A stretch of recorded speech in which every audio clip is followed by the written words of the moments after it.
That's you matter to God. That he sees you even if no one else sees you. That he notices even if no one else notices.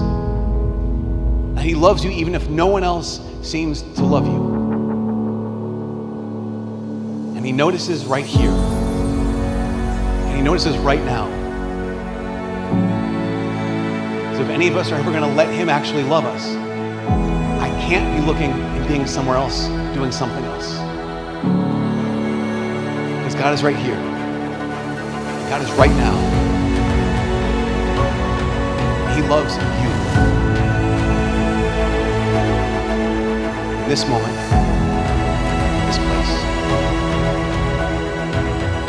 So I guess I just say, be here. Be here in this moment, in this place. And let God love you. Thank you for letting me join you today.